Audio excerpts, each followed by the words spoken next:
Andhra Pradesh PCC అధ్యక్షురాలిగా YS షర్మిలాట question మార్క్తోనే ఉన్నది వార్త. Lok Sabha AP assembly ఎన్నికలే టార్గెట్గా కాంగ్రెస్ పావులు. నేడు ఏపీ కాంగ్రెస్ నేతలతో పార్టీ హైకమాండ్ భేటీ.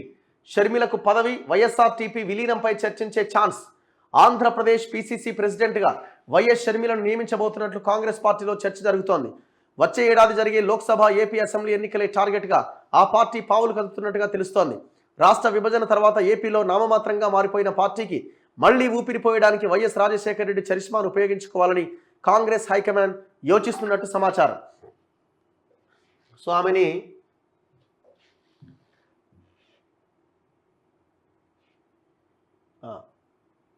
ఇందులో భాగంగా వైఎస్ఆర్టీపీ ప్రెసిడెంట్ వైఎస్ బిడ్డ షర్మిలను ఏపీ కాంగ్రెస్ చీఫ్గా నియమించి ఆమె నాయకత్వంలో ఎన్నికలకు వెళ్లేందుకు సిద్ధమవుతున్నట్టుగా చెబుతున్నారు. ఈ నేపథ్యంలో బుధవారం ఢిల్లీలో ఏఐసిసి అధ్యక్షుడు మల్లికార్జున ఖర్గే, కాంగ్రెస్ ముఖ్య నేతలు రాహుల్ గాంధీ, కేసీ వేణుగోపాల్ తదితరులు ఏపీ కాంగ్రెస్ నేతలతో సమావేశం కాబోతున్నారు.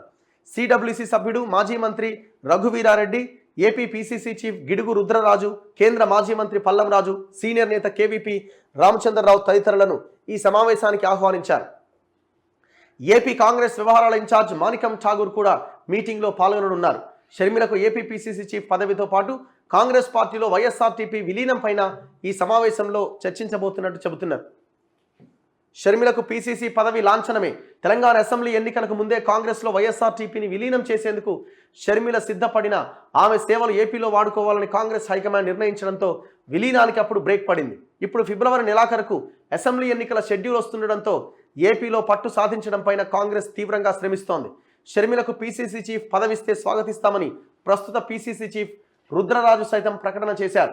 వైఎస్ బిడ్డగా పార్టీలో ఆమెకు ఎప్పటికీ స్థానం ఉంటుందన్నారు. అయితే ఏపీలో కాంగ్రెస్ పగ్గాలు చేపట్టడం పైన షర్మిల ఇంతవరకు స్పందించలేదు. వైఎస్ మరణం తర్వాత షర్మిల తన అన్న జగన్మోహన్ రెడ్డికి అండగా నిలిచారు. జగన్ అధికారంలోకి రావడంలోనూ కీలక పాత్ర పోషించారు. తర్వాత తన అన్నతో విభేదాలు రావడంతో ఆమె తెలంగాణ రాజకీయాల్లోకి ఎంట్రీ ఇచ్చారు. ఇటీవలి అసెంబ్లీ ఎన్నికల్లో కాంగ్రెస్ గెలిచేందుకు సహకరించాలనే పోటీకి దూరంగా ఉన్నారు. ఇప్పటికే కాంగ్రెస్ పెద్దలతో ఆమె పలుమార్లు భేటీ అయ్యారు. ఈ నేపథ్యంలో ఆమెకు ఏపీ పిసిసి పగ్గాలు అప్పగించడం లాంఛనమే అని తెలుస్తోంది. దీనిపైన పార్టీ హైకమాండ్ జనవరి 1వ తేదీన ప్రకటన చేస్తుందంటూ ప్రచారం జరుగుతోంది. ఇది అన్నకు వ్యతిరేకంగానా లేకపోతే ఈ పరిణామం అన్నకు అనుకూలంగా మారే అవకాశం ఉందా చూడాలి. ఆంధ్రప్రదేశ్లో ఎట్లా ఉంటుంది, ఎందుకంటే ఆమె మళ్ళీ కాంగ్రెస్ నుంచి పోటీ చేయడం వల్ల ఇప్పుడు అక్కడ వైఎస్ఆర్టీపీ వర్సెస్ టీడీపీగా ఫైట్ నడుస్తూ ఉన్నది. మళ్ళీ ఇప్పుడు ఆమె ఒంటరిగా పోటీ చేసి అక్కడ ప్రభుత్వ వ్యతిరేక ఓటును చీల్చి మళ్ళీ అది ఎవరికి ఉపయోగపడుతుంది, ఇట్లా రకరకాల చర్చలు నడుస్తూ ఉన్నాయి. అసలు ఆమె వెళ్తుందా వెళ్ళదా అన్నది చూడాలి. యాక్చువల్లీ ఆమె తెలంగాణలో పోటీ చేయాలని చాలా ఇంట్రెస్ట్ ఉండే. ప్రధానంగా ఆమె వస్తే కనుక కేసీఆర్కి ప్రధాన ఆయుధం దొరుకుతుంది, అస్సలే వద్దు అని తీవ్రంగా అడ్డుకునేది మాత్రం రేవంత్ రెడ్డి. ఆ విషయంలో ఆయన్ని అప్రిషియేట్ చేయాల్సింది. ఎందుకంటే ఒకవేళ ఆమె వచ్చి ఉంటే కేసీఆర్కి మరో ప్రధాన అస్త్రం దొరికేది. అప్పుడేమో చంద్రబాబు నాయుడు దొరికిండు, ఇప్పుడు ఈవెన్ పెట్టుకొని మొత్తం రాజకీయం కథం చేసేటోడు. అందుకే ఆమెకి కొంత కోపం కూడా ఉంటుంది ఆయన మీద.